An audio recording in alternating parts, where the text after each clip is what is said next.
All right, I think we have a critical mass, so let's go ahead and get started. Hi, everyone. My name is Katie Hammer. I am Vice President of Development and Communications for the Foundation for Financial Planning, or FFP, and we are so thrilled to welcome you all here today. First, we just want to thank you for taking the time out of your day to be with us. We are very excited about this event, which is actually our first ever webinar designed especially for you, our donors. So we want all of our supporters and those interested in supporting us to feel fully up to date on the work that you're so generously investing in. So we hope this will give you a new opportunity to engage with us, the staff, as well as hear firsthand about the incredible impact of FFP's work, thanks to your support. Today, we're going to hear some inspiring stories from pro bono clients, including one who was part of our Pro Bono for Cancer initiative, as well as from a committed pro bono volunteer who has engaged with a variety of our partners programs doing very powerful work. But first, we want you to hear from FFP's leadership, including our CEO, John Dauphiné. Hi, John, give a little wave. Hello. Share a little bit about what FFP is currently focused on, as well as our longtime trustee and largest individual donor, Alex Armstrong. Alex, of course, needs no introduction, but I'm going to give her a short one anyway. Alex has worked in the investment field for over 40 years. In fact, in 1977, she was the very first person in Washington, D.C. to earn the Certified Financial Planner certification. And we are so privileged that she has been involved with FFP from the very beginning, serving as a powerhouse champion and fundraiser to build out our endowment, which has enabled us to award millions of dollars in grant funds over 27 years and reach hundreds of thousands of people in need with pro bono financial advice. So Alex, I'd like to turn it to you just to offer a few of your thoughts before we jump in. Well, thank you, Katie. And really thank all the donors. I know the donors are on this call, and you're really the backbone of our organization. Without you, we really wouldn't have this foundation. Do you know that at this point, we have over 14,000 individuals who have given to the foundation and over 150 financial service organizations. And we've been able, with your help, to build your foundation to over 26 million. And as Katie said, we've been able to make so many grants. As you know, our mission is to help the underserved with the help of pro bono financial planners. And what better way to give back to the profession than to participate in this way, either giving your money or donating your time. And it's amazing, I think, what we've been able to do. We have a very dedicated, rather small staff, but under John Dauphiné's leadership, we've really been able to make strides. And we've sponsored many great programs. You're going to hear a rather moving story from one of our people who benefited from the programs, from the Pro Bono for Cancer program. But there are many others that we've been able to sponsor over the years. So know that your money is being put to good use. And this session is just to give you a better idea of what it's all about and why you gave the money and why we're so happy you did, as are the recipients as well as the planners. John, I think you're on next. Thank you, Alex, and thank you for being such a champion of our mission and such an ardent supporter over the years. Really, the foundation wouldn't be anything without you and your commitment. I just want to reiterate the welcome to all of you. And again, you are the lifeblood of our mission and you power us forward. And we are so delighted to have this event today. Why pro bono financial planning? Well, I hardly need to explain that there are so many millions of Americans who need good, objective fiduciary financial advice, but cannot access it. They simply do not have the resources. They are not able to afford it. And in fact, more than 50% of Americans wouldn't even have $1,000 for a dire emergency expense. So we know the need is very great, but we also know, and research bears this out, that financial planning and advice can help even very low income individuals. And I think there's a myth that it's only for the wealthy, but in fact, there's great evidence and data that shows it's very meaningful for all levels of income, for all households in this country. And we are thrilled to be devoted to really expanding the ability for Americans to get this critical service. Let's move into our impact. And that would be in our 27-year history, we have served more than 715,000 people in need, in crisis, and we've rallied about 30,000 certified financial planners to step up and provide their time and their talent to people who really, really need great advice and guidance. And we do it in 5 different ways. One is, as mentioned, we're a grant maker. So a lot of your dollars go into a thoughtful process whereby we look at proposals and we fund organizations that are doing great pro bono programs across the country. Another thing we do is we connect financial advisors to pro bono opportunities nationwide. And I'll be talking a little bit about our relatively new platform, probonoplannermatch.org. This is a national clearinghouse that can connect CFP professionals to ways they can give back. 3, we develop signature programs, often targeting the most vulnerable groups that we think we can really benefit with this amazing service. 4, we provide free training and free resources, not just to pro bono volunteers, but also to our nonprofit partners as we try to get them to grow their programming and serve more at-risk individuals in their communities. And then finally, we raise awareness of the importance of this critical service. And those of you in the financial services industry know, often the industry takes a black eye in the press, but we're there to tell that counter narrative, the story of the altruism and the great works that go on, and really are fueled by the generosity of professionals in this field. So here we see a map of our 2023 grantees, and they're great organizations carefully selected for the outcomes they're generating, the amount of individuals they're serving, the depth of change that they're affecting in their communities. And many of them serve just lower income households generally. But we're also proud to have some focus areas of particularly underserved folks. And these include military and wounded veterans, at-risk seniors, underserved women, which is a relatively new focus area, families facing cancer, communities of color, and some other really interesting populations, including folks who've been wrongly imprisoned, sometimes for decades, and then were eventually exonerated, but have to rebuild their lives, including their financial lives, from scratch. One of the programs we're most proud of is our Financial Planning for Cancer program. And the reason we developed this program is we looked at the data. And what we saw is, of all people with serious cancer, about 1/3 have to spend down all of their savings, and about 1/4 have to raid their retirement funds, even if they have health insurance. Most of these individuals actually have health insurance, but the costs are still so great and the loss of income can be so great that they end up in terrible financial straits. So we've been really proud 5 years ago to launch and fund this program.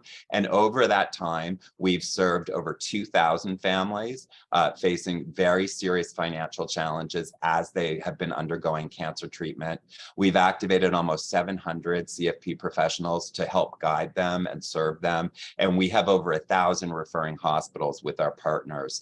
The program has really been phenomenal. And one of the things we like to point out is we funded an oncologist who's also a health economist to look at this intervention and what patients were getting from it. He did a study and he found that looking at a set of patients with serious blood cancers, if they had access to pro bono financial planning and a couple other services that were linked, their survivorship rate went up by 55%. and their quality of life dramatically improved as well. So we see pro bono financial planning in some instances can even be life-saving and life-prolonging. And it really, really was a fantastic finding. It was published in a peer-reviewed cancer journal within the last 2 years. So I'm thrilled today to introduce Rivka Coleman. And Rivka was a client at one of our grantees, one of our funded programs at Family Reach. Rivka is from Charlotte, North Carolina, and we are thrilled that she has come today and will share her story. So without further ado, Rivka, we would love to hear from you. I feel like that picture, John, is just, it doesn't do me much justice these days.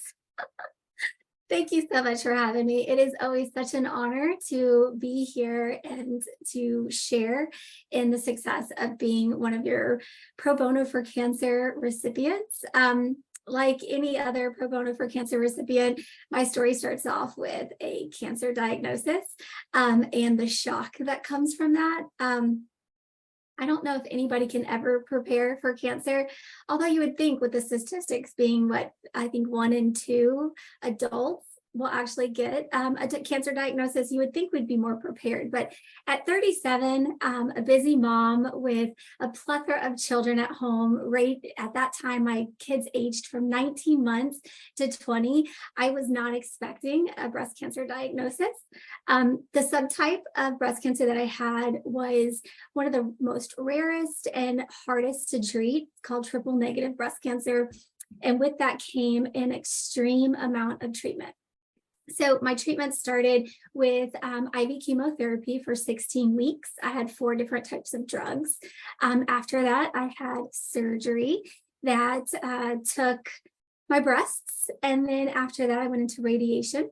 I had to have 30 daily radiation treatments, followed by another chemotherapy, which was an oral drug that I had to take for 6 months. If you've done any type of math in there, and I know you guys are good with numbers, it was almost 500 days of treatment. So let me back up. When I first started and got this diagnosis, we were a busy family. We had the same things that you guys are experiencing, whether it's after school care or 2-earner income, but we were financially just barely making it. You throw in a cancer diagnosis with having underinsured, if you will, where we had a $5,000 out of pocket. We did have to completely drain any savings that we had because in just 2 days from a biopsy to a full body MRI, I had eliminated that $5,000 deductible immediately. What that led to was us barely being able to make it. We were food insecure. We were not able to really meet the daily needs because I was missing work. My husband was missing work. This was in the middle of the pandemic. So we couldn't even have anybody come to our house and help us watch our kids. It was a struggle. We ended up with just 1 car. I barely being able to work. And then my husband was no longer an essential employee. So that left us with being even more financially strapped. I was still in treatment at this point, and I had to face a really hard dilemma. Should I finish treatment without insurance? My husband's job was lost. Or should I maybe take a step back? Maybe I'll stop treatment. I'm not sure if it's going to work anyways with my subtype. Odds weren't looking good. I decided that I was going to stop treatment. I figured, I can't leave my family with the amount of debt that would be stacked up, the hardship of my family, and we didn't know if it was going to work anyways. I immediately called my oncologist, and I left a message saying, hey, I'm not going to come to treatment, lost my insurance, we can't afford it. We can't even afford to park at our hospital. It's so expensive. The amount of bills that were just stacking up, we needed to feed our kids. We didn't have gas money to get me to treatment. She immediately put me in touch with a social worker. The social worker, it was really a gateway. I see that now. And I'm so fortunate to have a social worker at my hospital, because I know a lot of people across Middle America do not have the access to that. The quality of that service is not there. But this social worker put me in contact with nonprofits. They were to help me get emergency funds because we were renting. We weren't able to make our rent. We had hardly any income at that point. Help me get in contact with food sources, really, and help me immediately. Help me get in contact with my state insurance for a breast cancer program through Medicaid, and really help me get on my feet. And about 30 days from that point, I got connected with a financial planner. I was given this gift of a financial planner through one of the nonprofits that I had worked with for emergency resources. And the first thing I thought was, I don't need a financial planner. I need more finances. And that was my first mistake, was not understanding really what does a certified financial planner do. So I was gifted. I always call him my knight in shining armor, and it's because he came in such a meek form of an email. And he reached out and he tried so hard to get in contact with me, but I was not feeling well. I was in the midst of treatment, struggling to keep it all together during a pandemic nonetheless. And he was so sweet. He reached out, he kept giving me great advice and said, just let your guard down. Let me help you. But at this point, I had been stripped of so much, not just health-wise, but the vulnerability that you have to allow yourself to really let go and allow somebody to peek into all dark corners of your life. I decided to give it a go. He reached out, we talked through it, and he was so great to be able to bend around my time because I was in such an extensive amount of treatment and not feeling well for several days after those treatments. But he took a peek into my finances. He asked me for all of the things to diagnose my situation. It's like this holistic approach that I really didn't understand because I didn't know anything about finances, right? I had no finances to even worry about how to plan them. And I love, John, how you said, like, it's not just for the elite, like anybody can utilize these resources. So my financial planner, Pat, sat down with me over the phone. It was all virtual and it was so easy. He was able to help me find money that I had no idea that I was leaving on the table. Really good tips and tricks about, how to save money on certain plans, get my student loans set up on income-driven repayments, leading me with a $0 amount of repayment. There was money that he found in my insurance plans, in my cell phone bills, and these really added up. It added up to a point where we were able to feel a little bit more secure. I always love to add in here that Pat didn't just help us with our finances, financial planning, or our long-term goals. What he helped was rebuild our confidence and our esteem with our finances so that we felt more in control. He continued to pepper us with really, really positive outlooks on how we can help our situation long-term. And so once we were done, Pat and I were done kind of with our time. It was over about 6 months or so. I felt more confident. I was leading up to exiting treatment, so no longer in that active treatment. I was able to get myself back on my feet. My husband and I both got new jobs, making almost double the amount that we were. And to us, we really owe it to our financial planner because he helped instill that we are worth it, that we have that in us, that we were worth more, that he just kept giving us so much confidence in it, in our finances, that we felt empowered to do it. So later on, now I am almost 3 years removed from that. I love talking about how everything's come full circle, that we were able to buy our first house. We are a 2-car family now. We are better than ever. As our time and our long-term planning evolved, we have so many big goals, and it's all because of those foundations, that basics that we learned. And now I love to talk about it. And although it seems full circle, my husband lost his job again through a merger last week. And you're like, how are you smiling, Rivka? You've been through so much. How is this good news? It's because of those foundations that Pat taught us. we have ample amount of savings to bridge us, and our investments that we've been able to make over the last 2 years because of those foundations, those building blocks that he instilled in us almost 3 years ago, that we feel confident that we are not worried at all.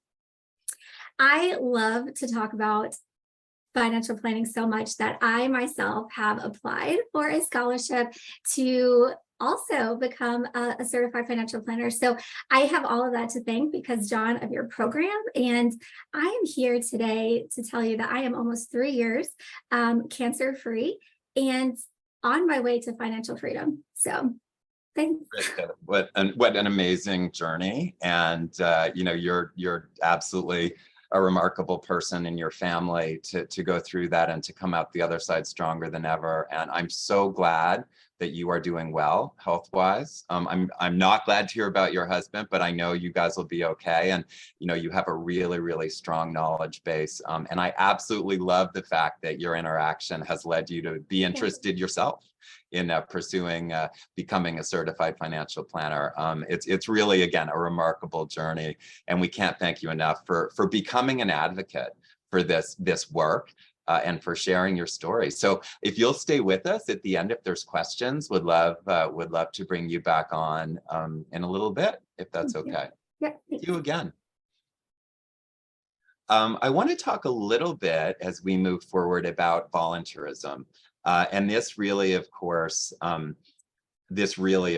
is powering our mission and really, really, really critical to these pro bono programs. If not for certified financial planners stepping up, there would be no pro bono mission. So as much as we love our volunteers and our donors, it's really both that come together to make the magic.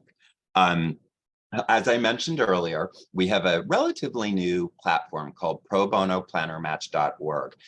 For those CFP professionals that may be donors but have been interested in volunteering, I encourage you to check it out. You can go on there, you can register, it's all free, and you can search opportunities that are populated by our nonprofit partners so that you can connect with our nonprofit partners' clients and help them with their finances. And so far, we've been doing outreach. We've been really, really assertive, being out there talking to as many networks of nonprofits as we can. And I'm really thrilled because now we have over 115 nonprofits that have registered on our site and are using our site to post opportunities. At any given time, we usually have about 45 different types of volunteer opportunities with different time commitments, different types of populations that they're helping available. So again, this is a really important resource, and I encourage folks to check it out. And we couldn't have done this, again, without our donors really believing in us and helping us bring technology to bear. And today we have with us actually a pro bono volunteer, a CFP professional named Kevin Lamb, who actually has used our platform to access several different types of opportunities. And I'm really excited because Kevin has agreed to be interviewed by FFP's Senior Director for Grants and Programs, Rachel Roth, about his experiences. So Rachel, Kevin, let's hear from you. Thank you. Thank you so much, John. And thank you so much, Kevin, for being here today. It's always a pleasure to see you. You always bring a smile to my face. So I'm really happy to be interviewing you today. I'd love to start with talking a little bit about what inspired you to volunteer. Well, to tell you the truth, I was inspired by reading Rivka's story. And now I'm inspired again by hearing her story again. So yeah, there's actually two parts to my inspiration. One was the foundation's website, where you had all these wonderful stories from our clients telling their tremendous stories about themselves. And that website also has stories from other planners who talked about how rewarding it was for them to work with our clients and helping folks in need. And the other part of my inspiration really was just when I was planning my own retirement, I knew that I wanted to do more pro bono work. And that was because I felt like I just didn't do enough when I was in my 40-year career in institutional finance. And I knew that in my retirement that doing pro bono work would just be another path for me to find fulfillment in my retirement and also fulfillment in my life. So those were the two main inspirations. Thank you, Kevin. And what have been your experiences like so far? Well, the experiences have been really terrific. It's been extremely rewarding. It's been extremely gratifying, extremely heartwarming. I mean, it's rewarding just to be able to see the improvement in our clients' lives just by the little bit of help that we give them. And it's been gratifying to hear from them say, you know, just really thank you for helping out. We really appreciate you listening. We really appreciate you helping us find solutions to our problems. And it's gratifying to hear that. And it's also heartwarming because, you know, those words are coming from their heart. I mean, they're said with true sincerity, because they know that that we're providing the service to them for free, and they know that we're just giving a little bit part of ourselves to help them out when we can. Thank you. And we know that you've worked with at least 3 nonprofit organizations to connect to pro bono clients: Wings for Widows, helping widows and widowers with the financial burden after a loss of a loved one; Family Reach, which is Rithka's organization helping cancer patients and their families; and also After Innocence, which helps exonerees, or people who are innocent that have been released from prison. You work with such a variety of clients. Can you talk briefly about your experience working with a recent client and what help was needed? Sure, and I'll try to be brief. So I've been actually currently working with a client from After Innocence, which is a terrific nonprofit.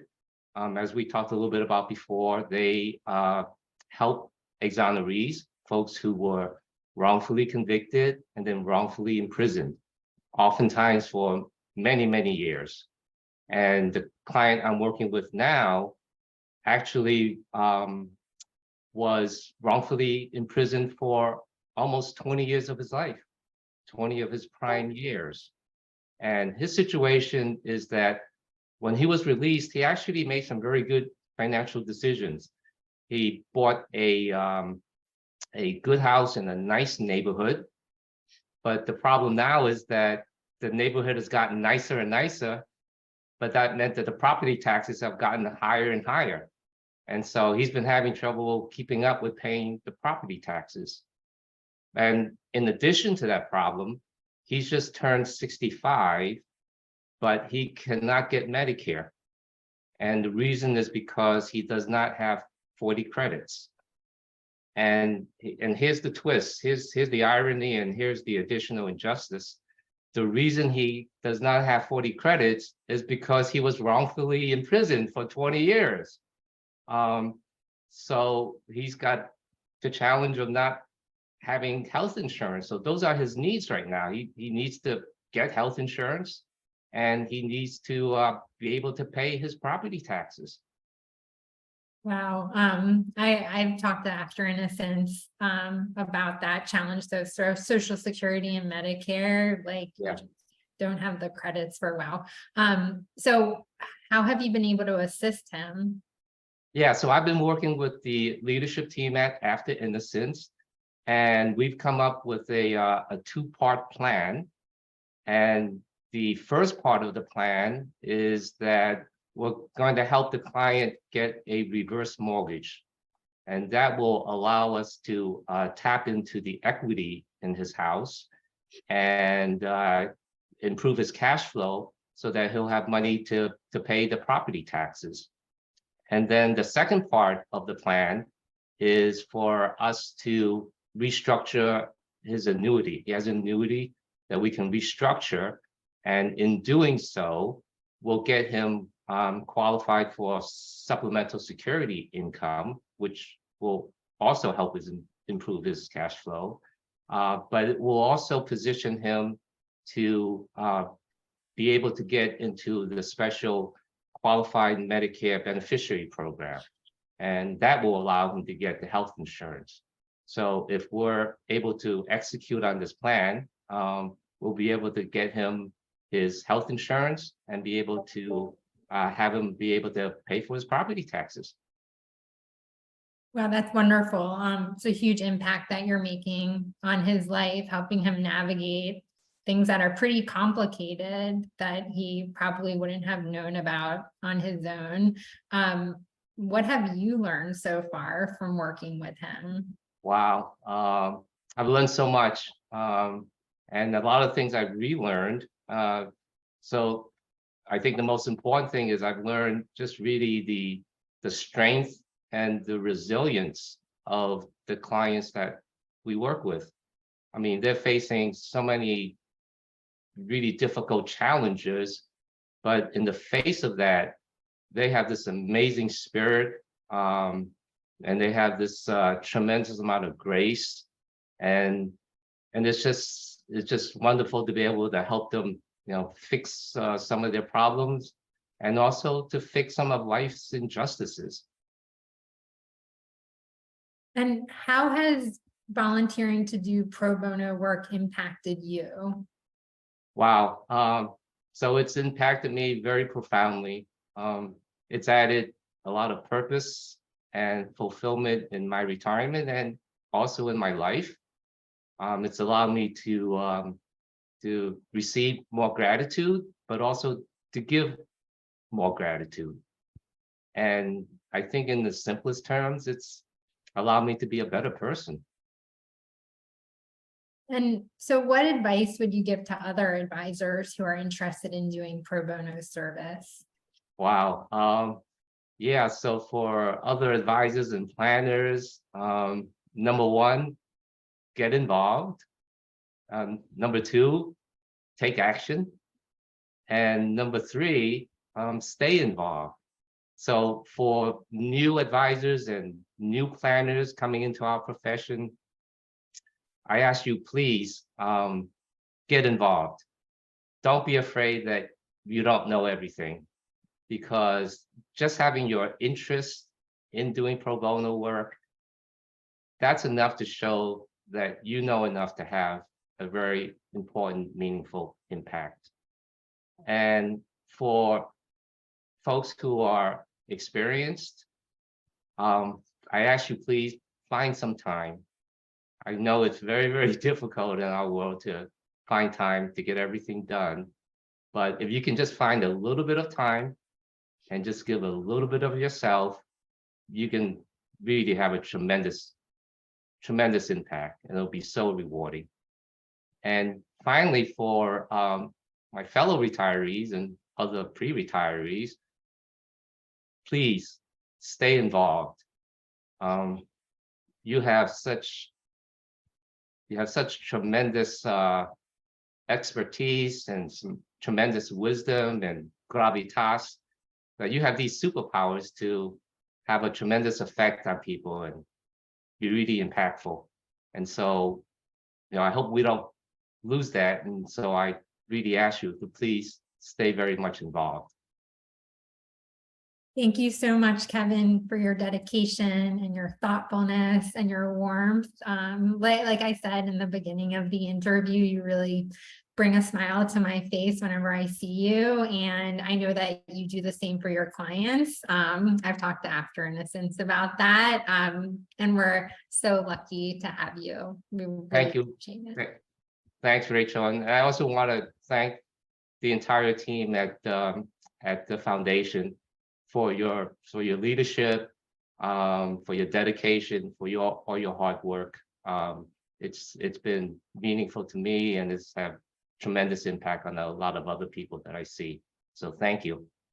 Kevin, thank you for your service. It's amazing. The stories that you've shared with us are truly inspiring and really motivate us to just do ever more and involve more and more folks like yourself. And I especially love that in retirement, this has been a really meaningful pursuit for you. And with so many financial advisors retiring over the next decade, we hope many people will choose to do what you have done and continue to lend your incredible skills to people in need. So thank you. Great. Well, we're going to move on. We're going to move on a little bit now. I want to talk about how FFP advances the pro bono movement. And this is something we talk about a lot on the staff. These are things that may not be as apparent to you as a donor. A lot of it goes on a little bit more behind the scenes, but I want to share in one sense, how we get some of the key industry players involved in the mission and the movement.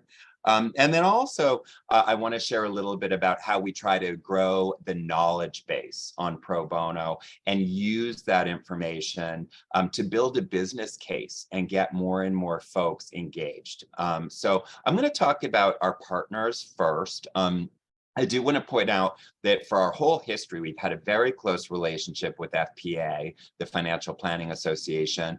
And for a number of years, we have funded their pro bono director position at national and provided grants to their chapters as well. So we really see FPA as a critical partner. Also, NAPFA. NAPFA's been great working with us, and for a number of years, we have helped to fund their pro bono program, specially designed to help wounded veterans. And we're really proud of the work that's been accomplished in that way. And then finally, CFP board. We've always collaborated, but within the last 2 years, we formalized our partnership. We work with them very closely to motivate more and more CFP professionals to get involved. And I was thrilled because this week, CFP board's board of directors, had passed a resolution at their July meeting, and they publicized it this week.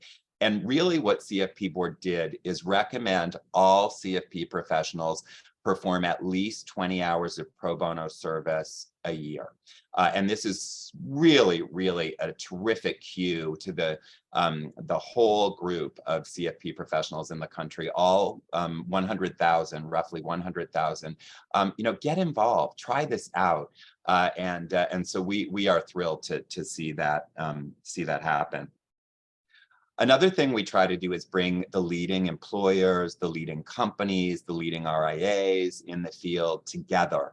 And as you can see from the different brands here on this slide, many of these companies are fierce competitors in the marketplace. But with FFP, we bring them together in shared purpose to help drive this work forward. And so these folks have really become thought leaders and partners with us as we think through ways to grow pro bono. They've also really taken leadership roles in encouraging their own advisors to do this work. So I want to take a moment and really thank these terrific corporate and RIA partners.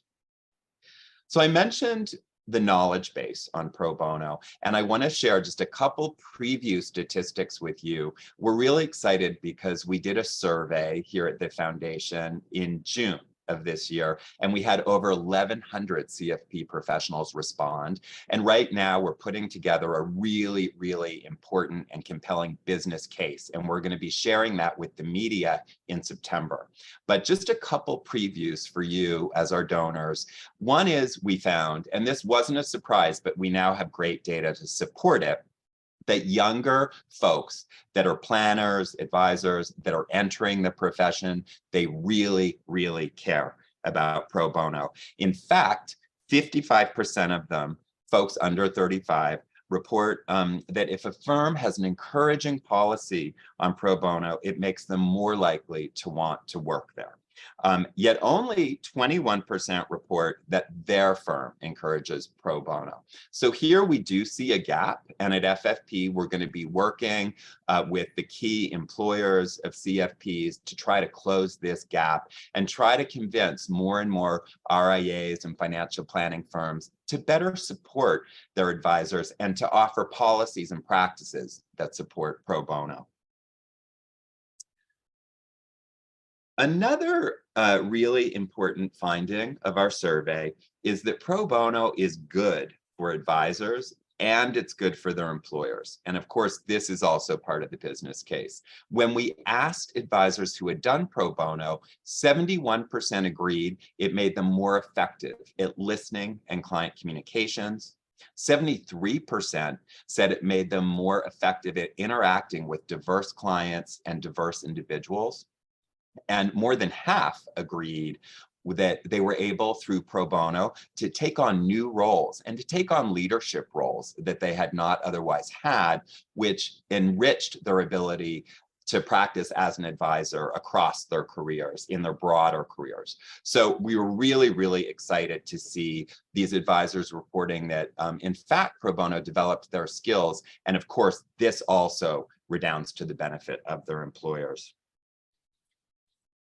And then finally, I wanted to share this slide with you with some key data. We asked about barriers and incentives. What makes advisors want to do pro bono? What could FFP do to better drive the movement? And we did find high levels of interest and support for, as examples, liability insurance at no cost. Well, if you don't know, FFP offers this on a complimentary basis to eligible volunteers. So we have that one covered. We're clearly going to be doing more promotion of our insurance coverage. Another factor that can encourage engagement, if an advisor receives CE credit for providing pro bono. And I should mention that I recently went before the competency commission at CFP board with one of our trustees, who's a CFP, Kristen Pugh, and we tried to persuade them to consider offering some level of CE for pro bono. So we won't find out for a while what the decision is, but we were really thrilled to have that opportunity to make our case. Also, easier access to pro bono opportunities. And as you've seen, we've created pro bono planner match to try to get there. Pro bono training is another thing that came up. And we have a free 1-hour training that affords CE credit and a series of webinars we're doing to build skills among advisors who are doing pro bono or interested in doing it. Compliance issues also comes up as a barrier. And we have worked with our pro bono compliance council, Market Council, to create a resource advisors can bring to their compliance colleagues and try to make sure they can get the green light to do this work. We, of course, also are building a business case that we're going to be sharing with firms across the profession to try to get them to more actively encourage advisors to engage.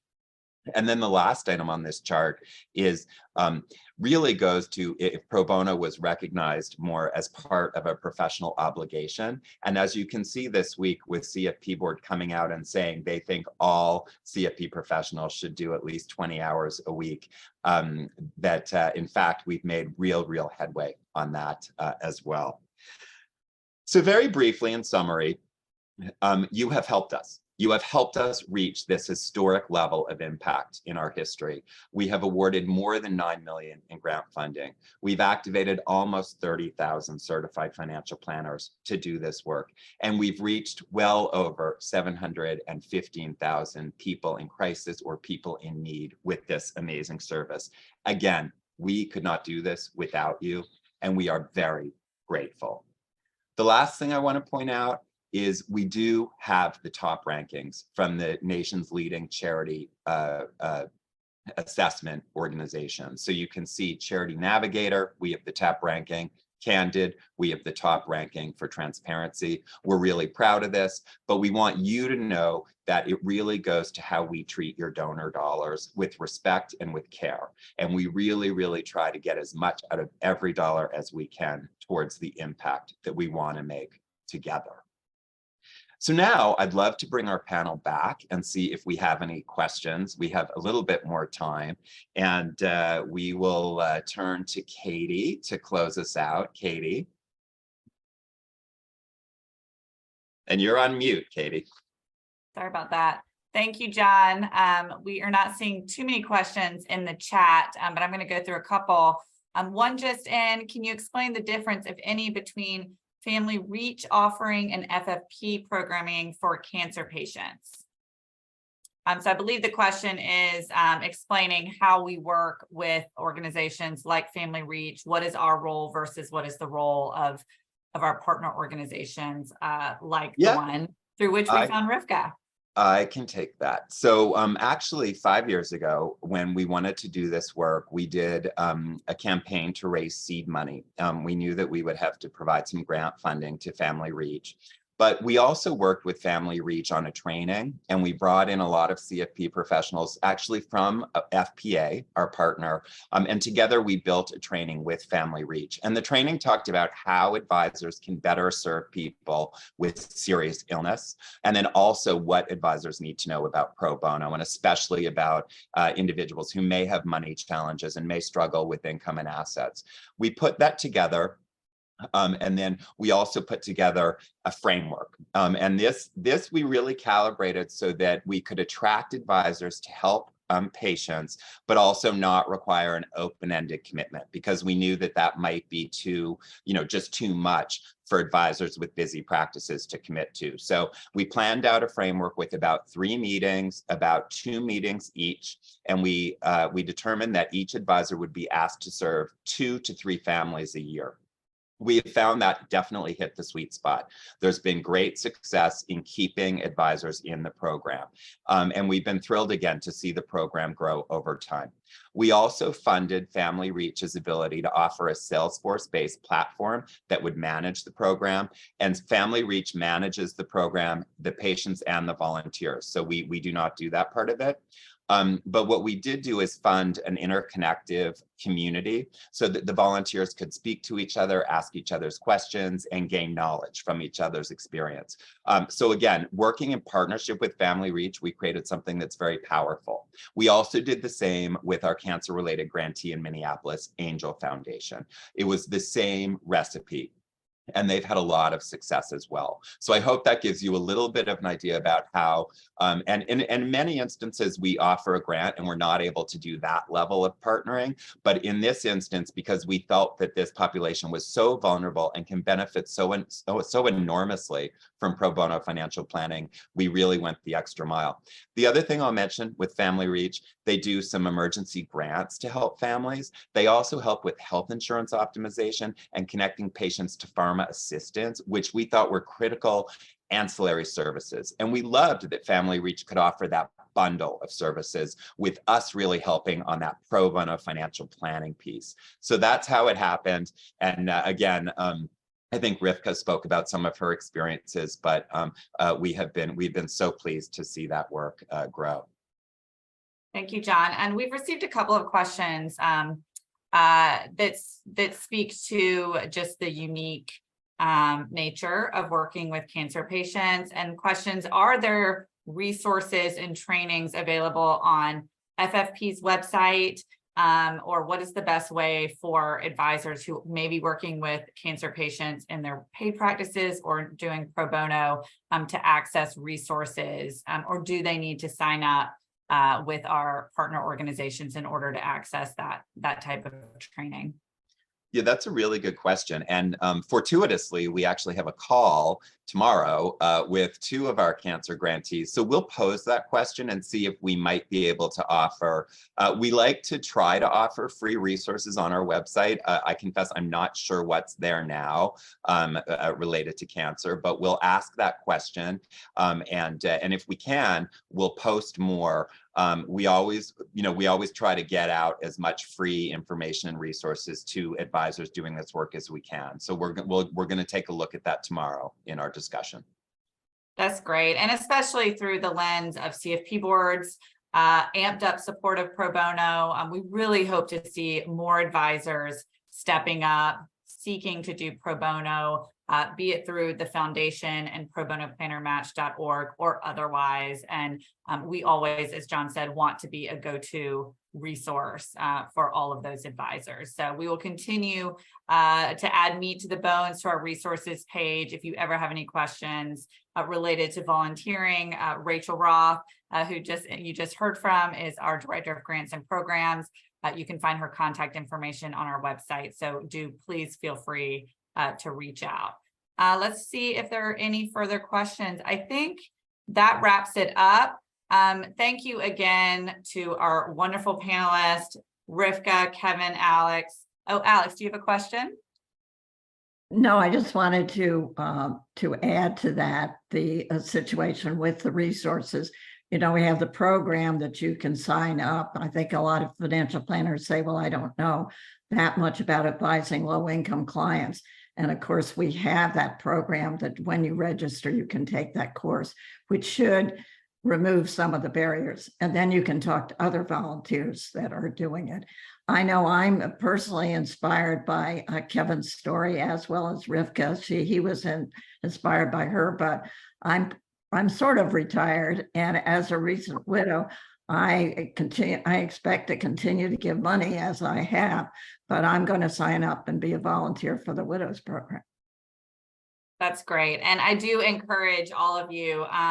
I know this webinar is geared towards our supporters. I hope that those of you, whether you're an active CFP or retired or considering retirement, go check out probonoplannermatch.org and browse the opportunities. There are over 45 different opportunities posted right now, reaching a range of different populations, from cancer patients and their families to widows to exonerated men and women. So, and everything in between. Military and veterans, of course, has always been at the core of our mission. So please, if you haven't already, go visit probonoplannermatch.org and see what's there. And if you have any questions, we are here to answer them. As I said, I am Vice President of Development Communications. My colleague, Tori Paulson, helps run the development work with me. If you have any questions at all about your gift or making a multi-year pledge, please do not hesitate to reach out.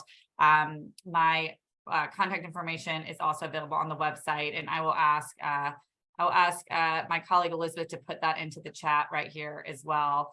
But thank you to all of you, and thank you to Alex, as always, for being such a generous supporter of our work. We could not do this work without the support of our donors, both individuals in the profession and the many firms that support our work. And I hope that this has given you all a little bit of extra inspiration as you're moving into the rest of your week and your summer. And we hope that you all be in touch. Thanks, everyone. Great. Thank you to our guests, and thanks again to all of you. We really appreciate you. Take care. Bye-bye.